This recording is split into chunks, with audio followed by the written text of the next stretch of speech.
Saudi Arabia. What? Yeah, Saudi I'm Arabia. in Saudi Arabia. Yes. That's great. Yeah.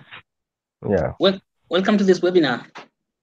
Now, we are going to start in exactly 1 minute, and I hope that the Okay. guys join us. But even if they don't, then we still record it, and it'll be available on YouTube. Yes, Yep. we, we record this Okay, that's this good. the videos. We record them and put them on a private link on Mm-hmm. YouTube, so they're not available in public. But they are because they are only for our Okay. members. Okay. Okay, so now this is 6 p.m. East African time. Let's get started. Mm-hmm. I don't know who else is on, but I'm looking at the Telegram chat here rolling. First of all, let me thank everyone because we have had a lot of people signing up in Telegram over the last 2 days, and we have got about 200 new members on Telegram, and that's really remarkable. So what we want is to continue inviting people in our contact list so that at least we could make it up to one, maybe a hundred people in the. We could make up to 100 people, 1,000 people, let's say, in in on our Telegram conversations. Today, I would like to address some few issues about scaling of UBN. There's a lot of questions people are asking. I am not sure that everyone is here because the only person I can see is Blex. Thank you so much for joining us from the Middle East. Before we can go deep into what we are doing for scaling, let's first of all reflect on what Ubrica is itself as a project. Ubrica, we're building a life science and health organization, life science and health production organization that is able to deliver healthcare, world-class healthcare, and so that we have the best hospitals in East Africa. We're not doing so well in health. And then if we did that job very well and you're able to build world-class facilities, health facilities, then there's some dogs making noise here in the background. Every time we start talking, they start making noise. I think they're like cheerleaders when you're playing football game or basketball. Anyway, you dogs get quiet. This is not a basketball game. Okay, so the idea is to build the best quality health possible in Africa so that we can eradicate the diseases that are bothering us. But it's not possible to build best health care without research and development. Research and development is what we call life science. We teach people about the science of life, that is biology and related subjects, and of course, medicine and related subjects. And if you look at life science itself and health, the two disciplines, uh, they cover literally all disciplines that you teach in the university. Okay, because at the end of the day, we must be alive. Life is what we are working for and striving for. So the entire education enterprise is designed to improve life. So you can say, in building Ubrica with a focus on life science, then we can focus on the entire education system, right from a nursery school all the way to PhD education, post PhD education, which is called professional education. And so that basically what the coin is going to do. You can find more information about that on our white paper, right? Which is published on ubricoin.com. Uh, ubricoin.ubrica.com. We have the white paper explaining that. By the way, as I explained it to you yesterday, our white paper received excellent reviews because we have submitted the white paper and many other things to exchanges, and we will hope to get listened to about 25 exchanges. But that's coming. Now, Ubricoin itself is a currency, is underpinned by the theory of decentralized money. Decentralized money is the counterpoint for centralized money, which is what you get from central banks. Now, when money is centralized, like the way we have it right now in Kenya shilling or maybe the US dollar, money is created only for the rich people. Money is created only for the rich people, and money is issued only to the rich people. Meaning that you cannot have money if in this decentralized system if you don't have money to begin with. Because how do you get money in a centralized system? You get money through loans, and money is created in all centralized systems through loans. The commercial banks are given licenses or banking licenses to create loans. When a loan is created, that is when the money is created. There's the amount of money that is minted out, and the money is in circulation in form of coins uh, and paper, like notes, banknotes, represent only 1 to 2% of the total money in circulation. The rest of the money is in circulation is created by loans. When you go to the bank to borrow money, the act of borrowing for you creates a loan for the bank. And of course, you pay that loan back in interest. So, because of that, it becomes impossible for someone without money to borrow money. So, where would you borrow money if you have money? This is how it works. If you go to the bank to borrow money, first of all, they make sure that you're able to pay back that money they're lending you. As a matter of fact, there's no money they're lending you. They just write something on paper and say they have lent you 1 million shillings. And then, of course, they don't give you the cash. Why? Because if they give you the cash, they won't have it. What they do is they give you a banknote so that you can go to your bank and deposit that. So when you deposit that money, so the balance in that bank increases, because you have deposited a check, which is not money, it's just a promise of future money. And then they now can allow you to draw down slowly. But as you're drawing down slowly from your loan to go, to go and do your business, they know that you're not going to use all that money that day or even the next day. If you're borrowing 1 million, maybe you're expected to pay back over 5 years. Another time you're going to be using the money, and of course you'll be paying interest in the money. But if you borrowed 1 million, the interest that you're paying, you will be paying an extra maybe 500,000 on top of the money you borrow. So you find if you look carefully about how money is created, you will find that commercial banks create 98% of the money that is in circulation. What that means is that if you don't have assets to guarantee that loan, you're not going to get a loan. What does that mean for wananchi? People who don't have money will never get money. Yeah? And only those people who have money will always have money. But now, for us people in healthcare, if you don't have money, viruses like you very much. They will attack you. Okay? And bacteria, they are not afraid of people without money. And of course, when you get attacked by bacteria or viruses, even simple thing like pneumonia is going to kill you. This is the biggest problem we have right now in Africa. Infectious diseases that people have known how to treat for almost a century now continue to kill our people. Things like meningitis, pneumonia, even syphilis, problems people have known how to treat. And then there comes new viruses like Ebola virus disease. Of course, Ebola virus disease doesn't kill people, as you know. Those people who got Ebola and went back to the United States and they were white people, they did not die. Ebola kills Africans because they don't have money. Yeah? Ebola is a hemorrhagic fever. All you have to do when somebody gets Ebola, take care of him, replace the fluids, and then the disease just dies off on its own. But and of course, if you're in a place where you don't have money, you cannot even get fluids, and you don't get the basic primary care, you bleed to death. Yeah, that's the difference.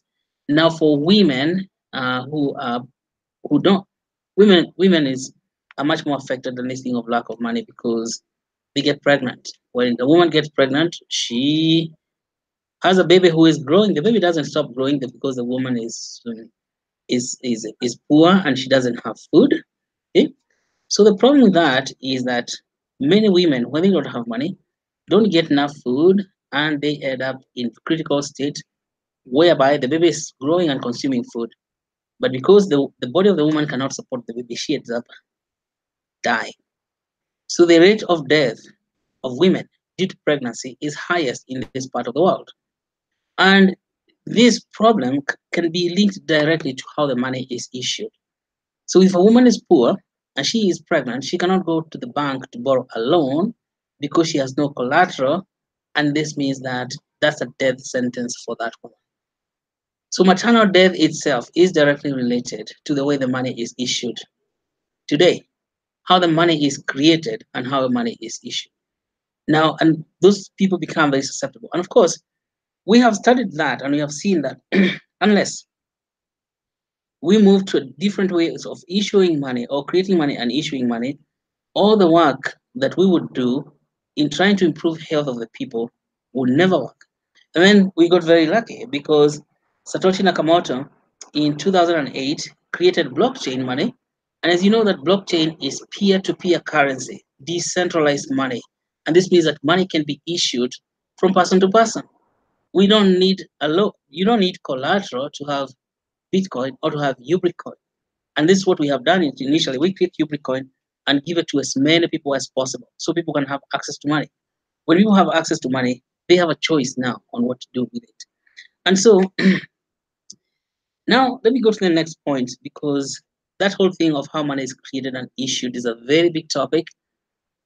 We have been confused by economists for a long time because the economists have read, they have led the matter of creation of money. They even have state money, which is issued by fiat currency, like the Kenya shillings, the US dollar, the Uganda shillings. But that's not the only way the money can be issued. So let's say now with blockchain, we are very lucky.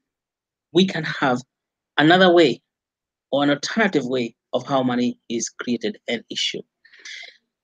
Now, with government issued money is known as legal tender. But legal tender doesn't just mean to say that alternative money like Bitcoin or Ubricoin is illegal.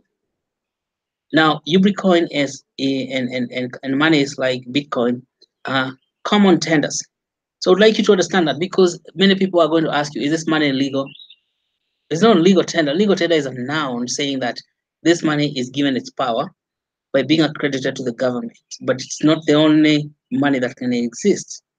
See? So when people understand that, then it's going to make life easy. Digital currencies are not legal tenders, just like Gmail is not a government project. It's owned by Google, and we are still able to send, we're even able to talk to each other like this. Neither is WhatsApp a government project, but people are able to send messages. We don't need government to deliver mail the way we used to do in the 1990s. And so we don't need government to create money. Now, innovative money is, and of course, when governments have been creating money over the last century or so, they have made it impossible for people to get money, particularly if people don't have money in the first place. And so here we're in a situation where money can arise from the people, and then it is given directly, distributed directly from person to person in a way that Satoshi Nakamoto foresaw it when he created Bitcoin on blockchain itself. Okay, that gives us a lot of freedom. So we're talking now about the freedom of money, and the blockchain is the money over the internet. Just like in 1990, we had freedom of communication, and internet became a voice over the internet. And so we're able to do this type of telecommunication, VoIP. So we can do voice over the internet. We will do video conversations. Now we have video over the internet. Now what is happening now with blockchain is money over the internet. And just like voice over the internet brought about massive revolution, the, the money over the internet is going to create a revolution that we had not even imagined. Yeah. And this is why I'm very encouraged because we have very hardworking people here in Ubrica and a lot of a very strong support network with the Ubrica community, Ubricoin community. And let us continue um, the support because we cannot go back to old money. We just have to move forward right now. And so I would like to explain to you the types of money that Ubricoin is likely to become, or even what it is right now. Ubricoin, we follow something called value sequence typology that was given to us by Bendel, Slater, and Rudick in 2015. You can read his paper. It's about reimagining money. Reimagining money. He was talking about the case of Bangla Pesa in Kenya. And so the three guys, uh, what are their names again? This Bendel. The Bendel is written as Bendell. Bendo Slater is SLTER, and Rudick, RUDDICK, 2015, Reimagining Money. You can Google that. Read that paper and see they propose a new classification of types of money, which they call the value sequence typology. Value sequence typology. In value sequence typology, they say that money value that is created by money can be in the past, and we call that past value or acknowledgement money. I'll explain to you what all that means. And then we have the present value of money, which is commodity money, and the future value of money, which is credit money. Just as I explained earlier, nearly all the money, like 98% of the money issued by government today is not issued by the government in the first place, issued by commercial bank as loans. And the commercial bank issued those loans with the permission from the government, the central bank. That's that money issued is future money. It's called credit money because you go and borrow a loan or a mortgage. That act of issuing money, which is in the future, it means there's no money right now. Money will come when you pay back that money. It's called an IOU. So that maybe will come to a Ubricoin at a later date, but right now we are talking about working with Ubricoin as past is something to acknowledge past value, that is acknowledgement money, and something to acknowledge to to anchor the value of Ubrica as it is. Now let me explain this too. Acknowledgement money is the money that you use to pay for something that has already been created. For example, I have this Samsung telephone and I go and buy it at Samsung shop. I'm acknowledging the value that is created in the past. So that is acknowledgement money, value created in the past. And that's good. If I buy this cup, I use for coffee, this cup is not created today, it was created in the past. And of course, I pay for it because it has that value. And I'm acknowledging it is going to be for 1 UBN, 2 UBN, or 3 UBN, depending on what the seller wants. So when I pay someone that money, I acknowledge that. And of course, the UBN itself, when it is doing that type of job, it does not have to have its own intrinsic value, but it symbolizes an exchange of value. Right? So because UBN is symbolizing an exchange of value, it doesn't even need to have a published value. But then everyone accepts that this is a standard. And the definition of that is that money is a system of agreements and symbols that influence creation and exchange of value and power. Now, Ubricoin at this point is able to work as acknowledgement money. And so when you send people to Soko Janja to shop, when I buy something from you on Soko Janja, I acknowledge that you have created value for that thing. And so right away, when we are working together and we have a marketplace to go, we buy things from one another, we're treating Ubricoin as acknowledgement money. Okay? And so we also treat Ubricoin as commodity money. That means it has its own intrinsic value when we list it on an exchange and people are speculating on the value of the Ubricoin itself. See, that's a second type of money, and that's the present. Like, how much is Ubricoin worth today? Now, you can go to the exchange and somebody sells you Ubricoin for 50 shillings. That's Kenyan shillings, that's half a dollar. And you say Ubricoin is worth half a dollar today. Then someone else could post an order, a sell order in an exchange and say, I want $200 for the Ubricoin.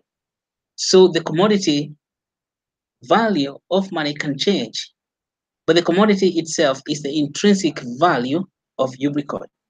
And of course, then I say the third type of money was credit money. So for now, for this time being, because we're not giving loans for Ubricoin, that may be coming in the future, we want to focus on the past type of money, that is acknowledgement money, and the commodity money of Ubricoin in the value sequence typology.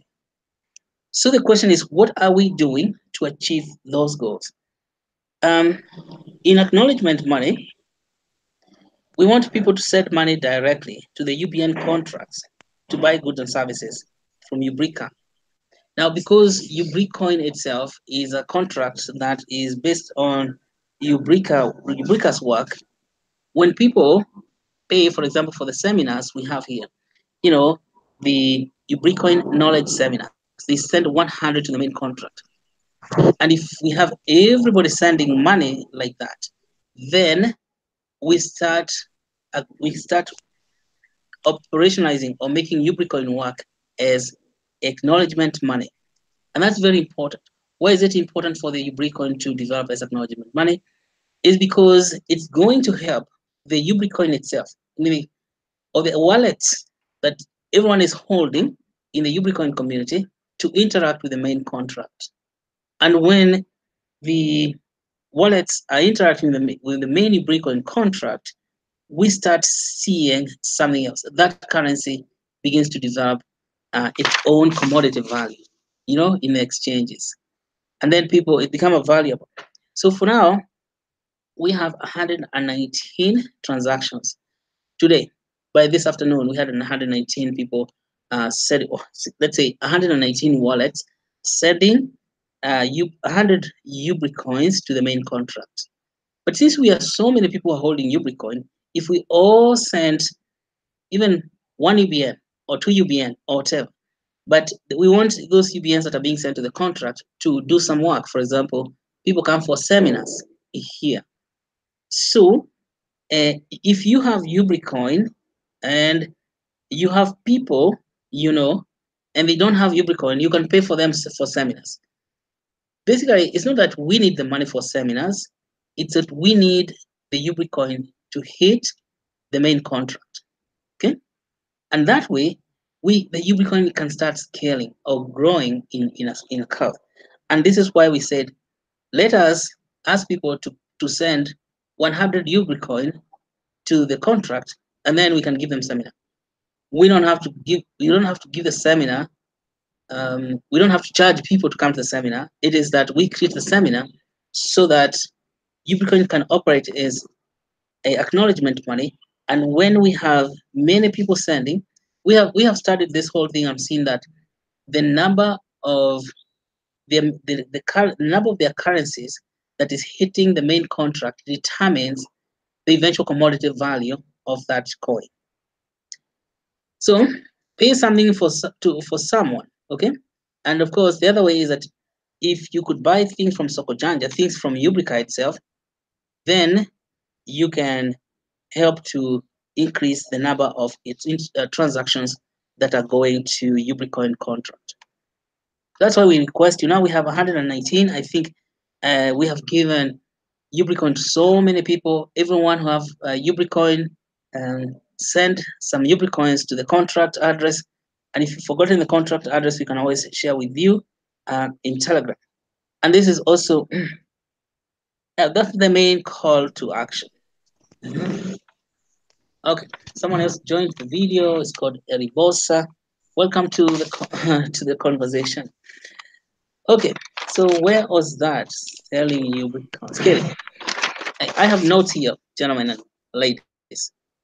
The second way to increase the scale of Ubricoin or grow the scale of Ubricoin is to buy things on Soko Janja, as we explained even yesterday and the day before. When you post stuff on Soko Janja, and it's possible to post things, so people have a lot of things that they're not using. Yeah, like those people who do yard sales in the United States. But in this case, we have people holding a lot of stuff in their house and put them online. Those things are going to help someone else. Okay? It's like the traditional exchange of things and goods. But in the US, they call it yard sale. And everyone brings their things out to the front yard. And then as people are walking about, they see what you have and then they buy them. eBay, as I've said yesterday, eBay started exactly that way by bringing the yard sale to the internet.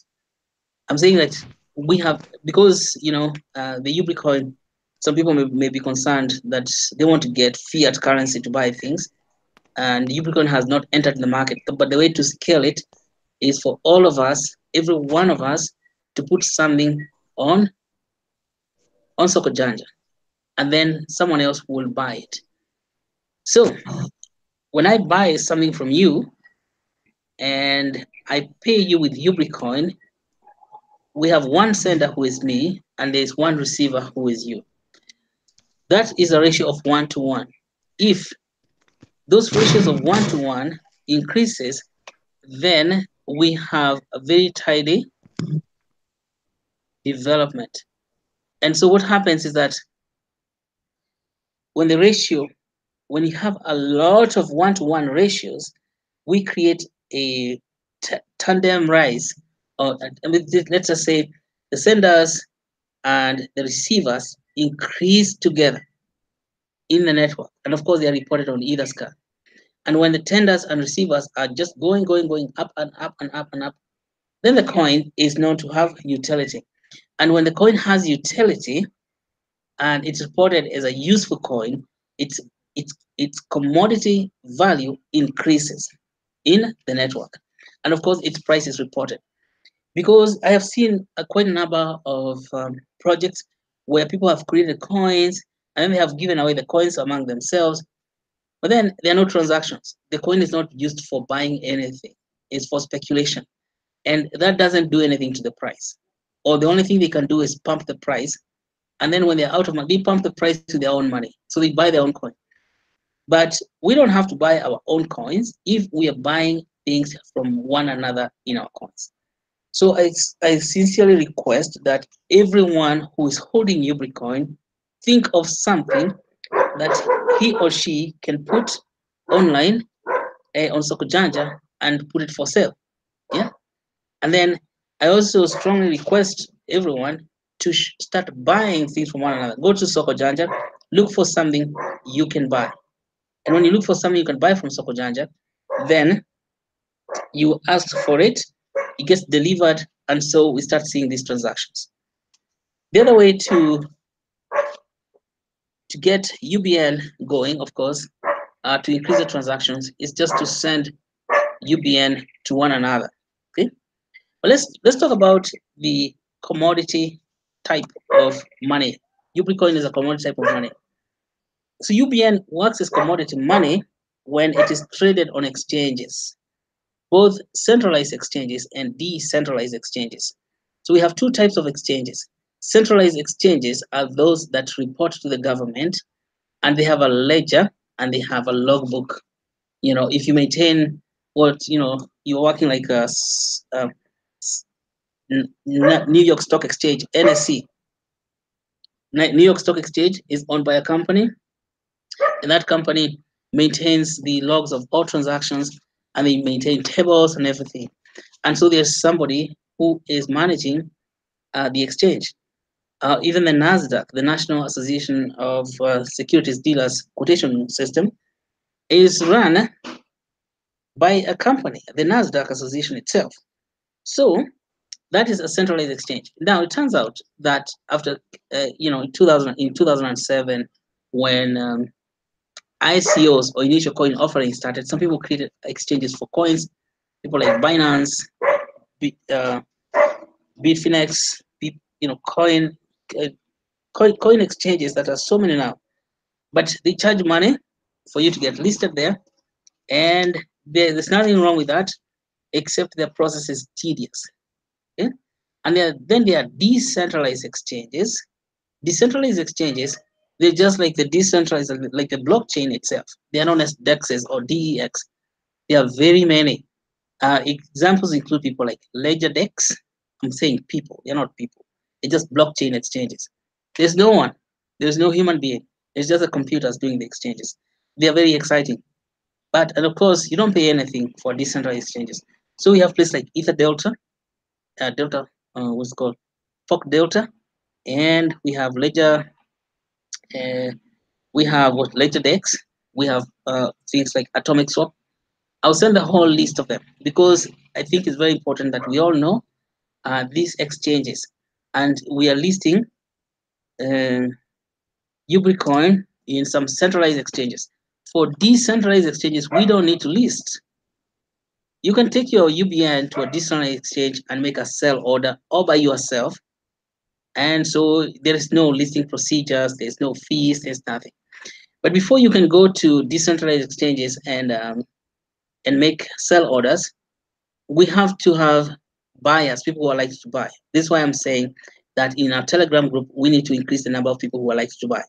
So on the exchanges, the decentralized exchange, we're going to interact with about 25 of them, or as many as they are. We have a team of people here in the office, and what we do is we help people create sell orders, and then we also look and advertise a lot to get people who can go and buy uh, the who can buy the UBN from those exchanges. Hmm? Now, on the exchanges, there are two types of transaction that will help us to build scale. One is something we call within contract transactions. Now, within contract transactions, that is, it means that getting Ethereum and then one type, you get Ethereum and you send the Ethereum to the contract. That's for someone who wants um, to buy UBN. Yeah, someone who doesn't have UBN and they want to buy UBN direct from the contract.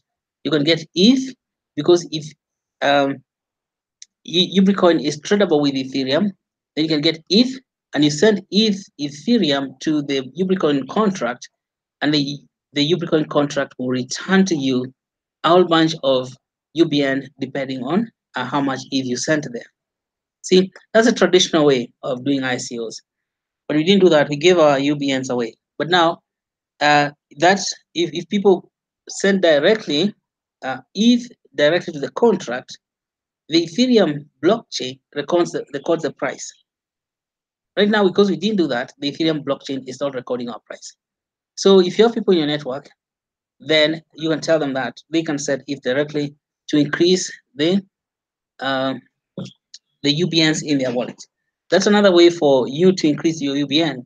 Okay, besides the one we talked about yesterday as a World UBN ambassador, because World UBN ambassadors will be getting UBNs in form of payment.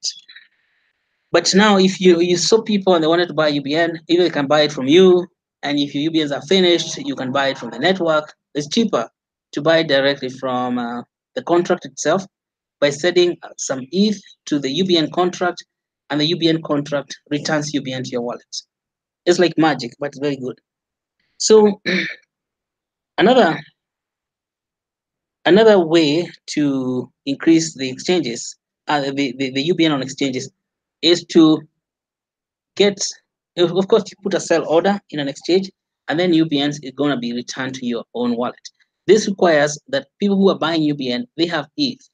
What happens is that if you have UBN in your wallet and you want to sell it, then you put a sell order in a decentralized exchange, and we put those steps somewhere on a PowerPoint, and then we can share them with you. How do you sell your UBN in a decentralized exchange? And all decentralized exchanges are the same. So the process is not different. And there are also new exchanges that you see, like atomic swap exchanges, which exchange UBN right within your phone. That you don't have to go somewhere, but the same wallet is able to operate as an exchange. It's known as atomic swap. But in order for that to work, our price has to be published. And that's what we're working very hard so that the price can be published. And then we put trading pairs where UBN can be converted to Bitcoin, to Ethereum, to even to USD, and all that. Okay, then let's say the final things to talk about today before I allow you to ask questions is the type 2 contract, which is called without contract interaction. Like you're not sending the money to the contract. This will occur when you will make sell order and then exchange with another person. So what happens? This person sends the money directly to your wallet, and it can occur in two ways. One, you can meet with someone on the street or in a coffee shop. He gives you fiat, you give them UBN. That doesn't happen within the contract. It happens outside the contract. And a lot of exchanges are happening that way. Even when we buy Ethereum here in Nairobi, we pay cash with M-Pesa and we get Ethereum. So that means it's happening outside of the Ethereum network. And so I think you can make a lot of money selling UBN that way if you want to turn it into fiat. And so, of course, even buying Ethereum, buying Bitcoin.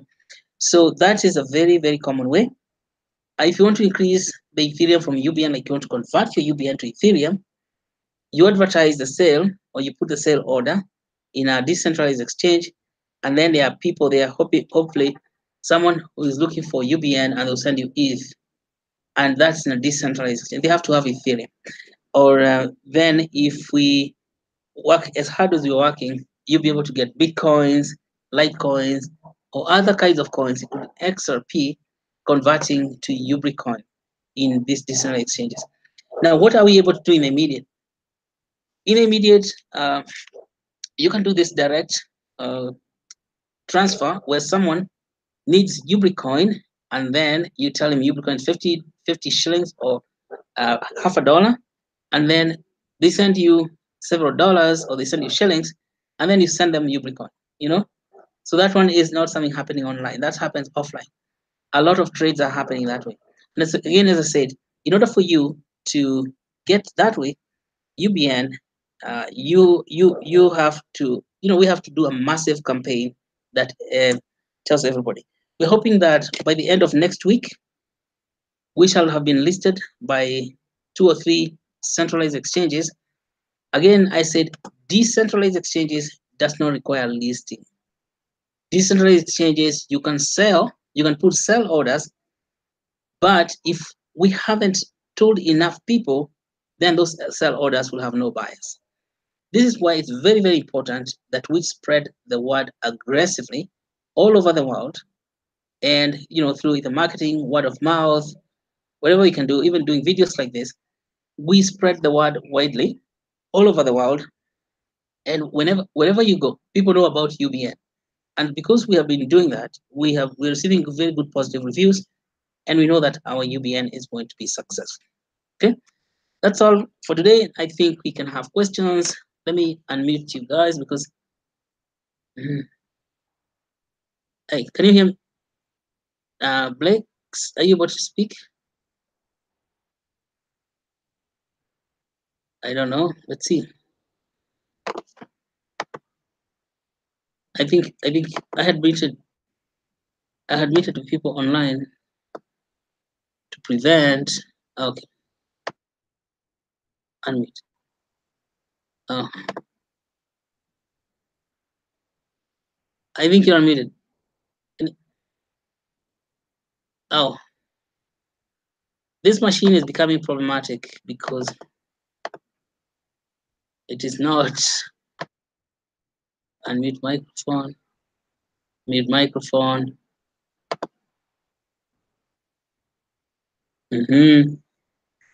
Anyway,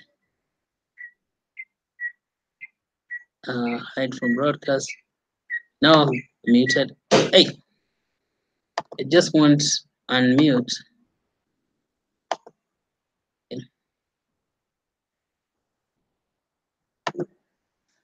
What in the world?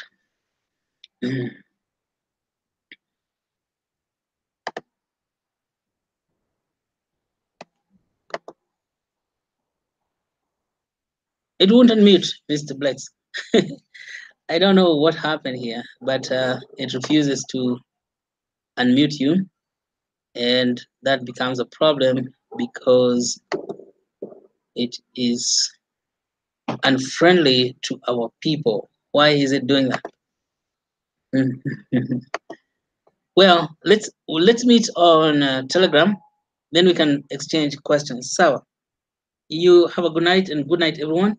I've tried to unmute people, but it's not doing that, which is really a shame because you can have a conversation, discussion. All right, we have to stop there, and I don't know if there are any questions on Telegram. There are 27 people online, but no questions yet. Let's have a good night, and let's continue this conversation of Telegram. Thank you so much for being there.